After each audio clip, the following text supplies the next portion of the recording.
Our NCAA previews continue with the Big East and the reigning national champion UConn. Do the Huskies have what it takes to be able to go back-to-back? Let's find out.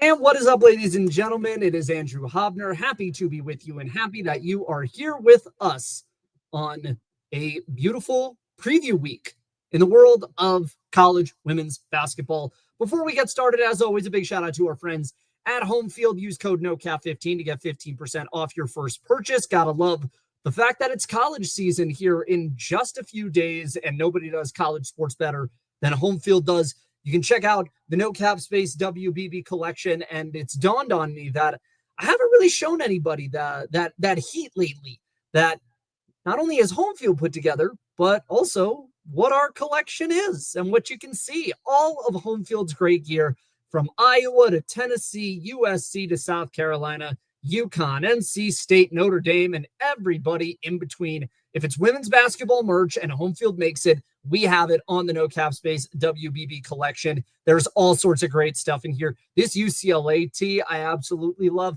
but there's nothing but net North Carolina 94 national champion shirt goes hard too. So a couple of great ones there. Use code NOCAP15, and also be sure before the season starts to join our Discord chat. Subscribe to us here on YouTube or on our website, nocapspacewbb.com, where you'll be able to get all of our content and information. And you should get excited because we got some special subscriber perks that we're rolling out for those of you that are paid to the monthly on YouTube here in the coming weeks. So you should get very pumped about that. And also, you can find our Big East preview at nocapspacewbb.com. As we mentioned, we are going to have a preview every single day. We had the mid-major preview, and we got Big East today. We got Big 12, ACC, SEC, Big 10, and then the big preview of the entire college basketball world coming in just over the course, really, of the next few days, every single day. And that's exactly what you want. So let's get into a discussion about the Big East, and let's roll out the Big East preview for those of you that missed it. It is all here on No Cap Space WBB, and it is the Ball Knowers NCAA season preview for the Big East. Now, this is the thing that I'm going to mention here, because I know everyone is going to say, hey, put a ton of time on UConn, emphasize that, and we will. They are the reigning national champions, and Gino Auriemma, I think, created the big story of the Big East this year. Last season, he came out and basically said, the conference has to play better. It shouldn't be a two-bid league where the national champion and then Creighton are the two teams involved. The Villanovas, the Seton Halls, the Marquettes of the world all need to step up. Now, for UConn, it's a pretty easy situation here, right? I mean, this is a team that, even though they're losing Paige Beckers, Azzi Fudd's back and fully healthy. KK Arnold is back. Ashlyn Shade is back. You also are getting Sarah Strong back this year, who I would argue is probably, when she's done, going to be one of the best prospects in the front court since Asia Wilson. She already is showing that ability, and she showed it in that national championship game against Joyce Edwards in South Carolina. Also did it against Lauren Betts in the Final Four when the Huskies completely dismantled the Bruins. I think if you're not paying attention to Sarah Strong as a National Player of the Year candidate, you're doing something wrong. I mean, Azzi is obviously going to get a lot of the pub. Kaylee Heckel, the USC transfer, who is going to be a part of this team at the point guard position, is going to generate a lot of publicity. She's a dog. I love how she played last season. And Sarah Williams, the Wisconsin transfer, who, for the people that are involved with our YouTube membership, you will be getting early access to our exclusive interview with Sarah Williams as part of our luxury tax series a little bit later this afternoon. And then everybody else is going to get normal access in just a couple of days. This team is just so talented, top to bottom. I mean, they got everybody. They quite literally have everyone. And you're losing Paige Beckers, you're still bringing back pretty much the entire the entire roster is back. All of the best players are back. The only person you lose is Paige, and while Kaylee Heckel is no Paige Beckers, I do think that you're going to end up with a lot of really fun moments out of her. And Sarah Williams, for those of you that don't know, basically like a 19-9 player at Wisconsin. Was a little bit under recruited coming out of high school. Played for Wisconsin for a couple years under Marissa Mosley. Mosley gets fired. There's not a lot of good vibes coming out of the Wisconsin program. She transfers. LSU is hot on the trail. South Carolina is hot on the trail. UConn's hot on the trail. And she chooses UConn. She's a New York kid originally from the Northeast. Culturally, sounds like she's very happy to be back there. But the two Sarahs is going to be probably one of the toughest front courts in America to manage. And I can tell you right now, there's nobody in the Big East that's going to be able to handle it. But this non-con this year, especially with that matchup, UConn-Tennessee this year is going to be an absolute blast. I really think UConn has everything that they need to return to the Final Four, but also to return to a championship game, especially if Sarah Williams plays to the capability that she's played in the past. The numbers are probably going to dip just because there's more mouths to feed.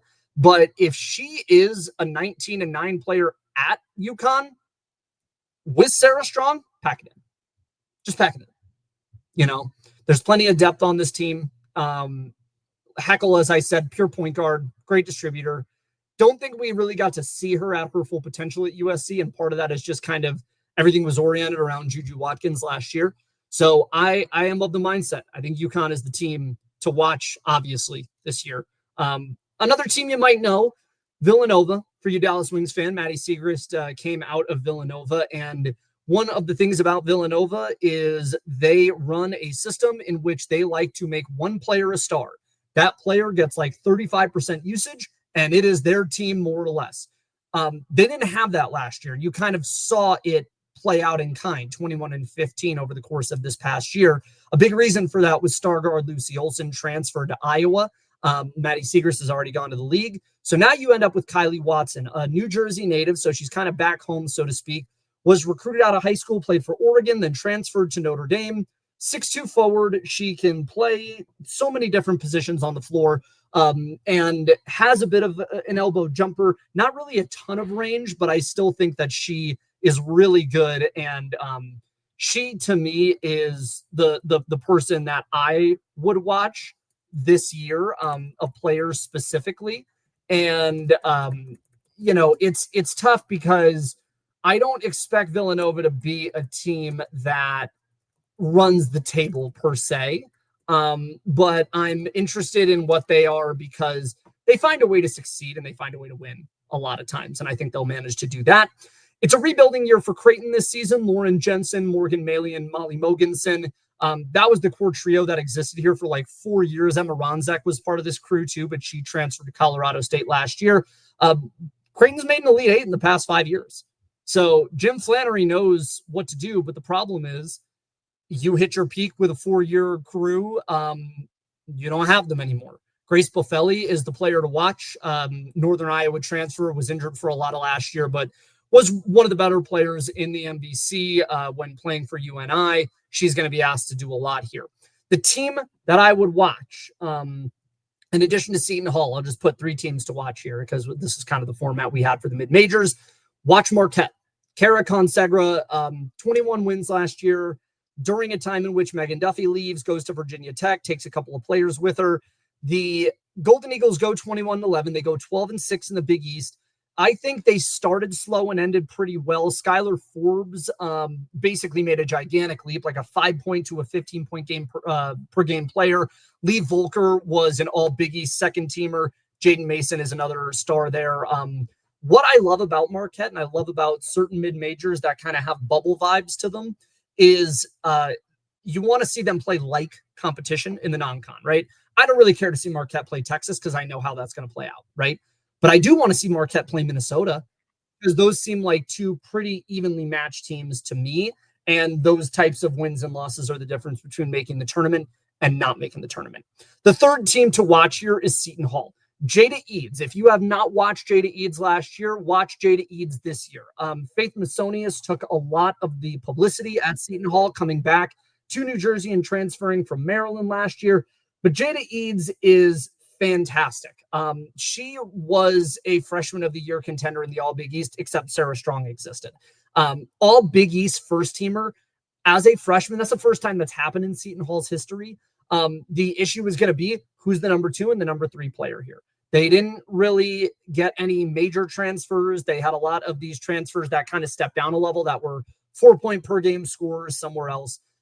If she does end up with a really good supporting cast, I think she is the person that can be a really surprising member of the Big East.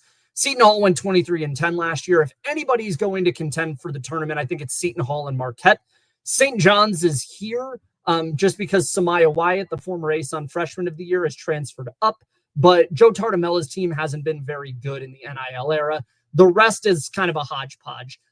Butler has been improving under Austin Parkinson. I think I'm monitoring the Butler situation to see if he has a third year where he improves again. 11 wins at Butler in his first season, 16 in his second. If he can get to over 20, we'll talk about Austin Parkinson a bit more.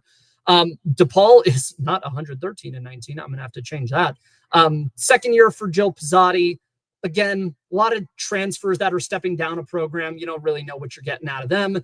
Darnell Haney's Georgetown team didn't have the year that I expected them to, but I'm interested in India and Summer Davis, the former Michigan Miss Basketball. They're sisters. They played at Georgia. Didn't really work out. Lower level, different expectations. I kind of like this for them. This could be a really interesting story. And then Providence and Xavier are more or less kind of dead in the water. Xavier as a program has just kind of been a disaster for a very long time. The 3 players, obviously, Azzi, Sarah Williams, Sarah Strong, Kaylee Heckel, KK Arnold. I mean, you know the whole damn roster, so I don't need to give that to you.